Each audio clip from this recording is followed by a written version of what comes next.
welcome back to the Venusian Vengeance commentary. This is now part 7, where we go through the cave level.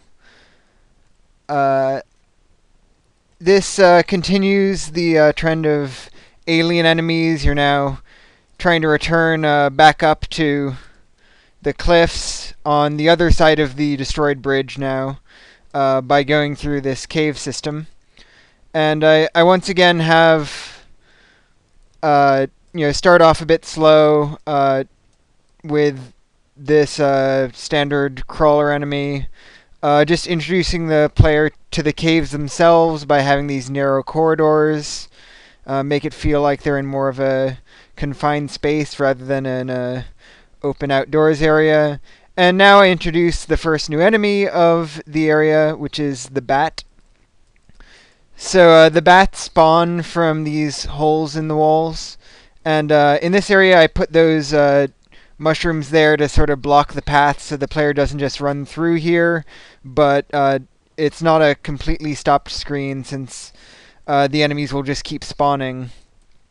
And the player, if it were a regular stop screen, it would only start moving when all the enemies were defeated. But since that can't really happen in that area, it doesn't. So here I have some weapons crates lying around, which are kind of hard to get to because of all the bats swarming in.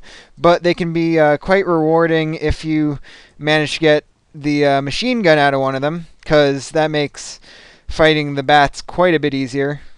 The electricity gun is also pretty useful. The rocket launcher in this situation is pretty much suicide, because the bats are everywhere, and it'll be more likely to take out you than take out a good number of the bats. So here I have, varying on the level design. I have you going down this middle platform. I've got rivers to the sides, and then across those I have bats spawning from the sides. So you have a narrow moving area, but enemies coming in from both sides, which I think leads to interesting situation.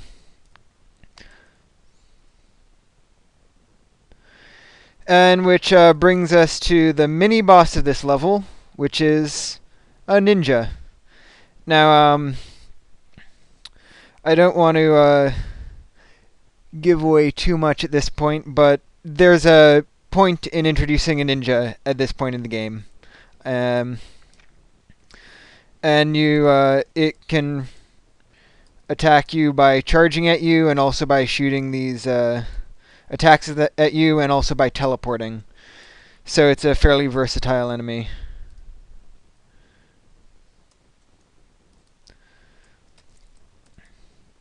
Ninjas were a big element of the original Cold Vengeance. One of the plot points was that one of the enemy forces had allied themselves with the Ninja Empire, which is a homage to the movies of Hong Kong schlock martial arts director Godfrey Ho, who made many ninja movies, most cobbled together from stolen footage from other movies, padded out with his own footage, usually starring white actors dressed in brightly colored ninja costumes. And generally the ninjas belong to something called the Ninja Empire. Oh, so here I reintroduce conveyor belts. Remember before when I said I had used the more complex conveyor belt area later on in the game? Well, here it is. These things spawn more objects more quickly. There's more conveyor belts in the room. It's not the exact same layout as the original layout of the other area, but it has the same general spirit. And in the previous area, some of the conveyor belts went up, some of them went down. In this one, they're all headed basically forward, because that's towards the entrance of the cave. So I wanted to give this feeling of you're in the cave, then you fought the ninja, now you're starting to get to the exit of the cave, at which point you start running into enemies, and you realize that they've been mining in the cave, which is what because of the conveyor belts. And so I wanted to build a sense of anticipation of getting out of the cave. And part of that was having all the conveyor belts lead out of the cave.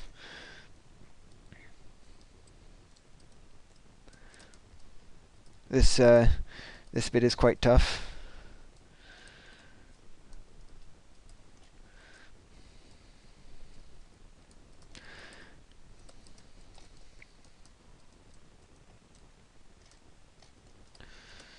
Should probably get a weapon. Okay.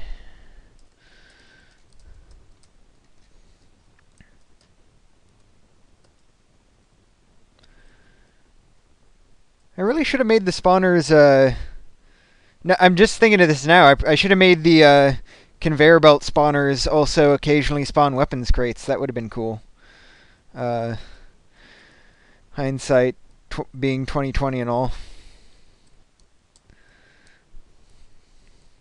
So again, narrow corridors. They're now more direct, sort of rectangular corridors, because this is a area that's been dug out by the communist soldiers as a mine, specifically. Oh, and now I end the level with 2 of these machine gun soldiers from earlier, which will kind of head directly into the next level, which contains a lot of the previous boss enemies reused as standard enemies.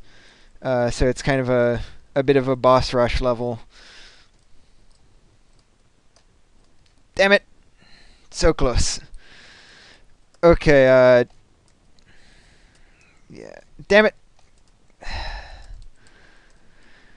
As you can see, it's getting to the point in the game where it's actually, I made it challenging for myself.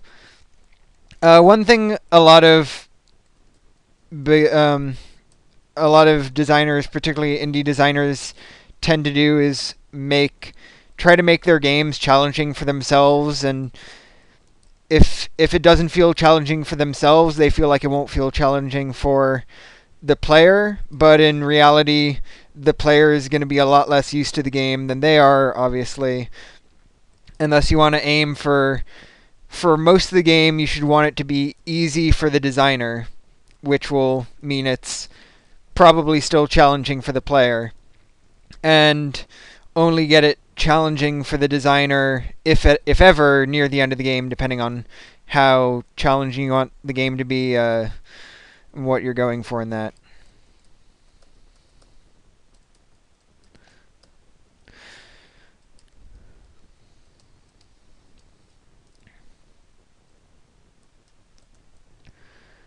Shit. Okay. Come on. Damn it.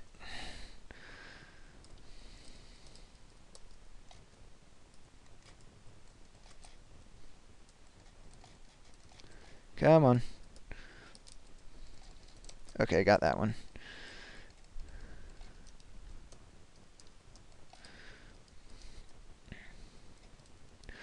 Okay. And that is the end of level 7. I'll see you in level 8.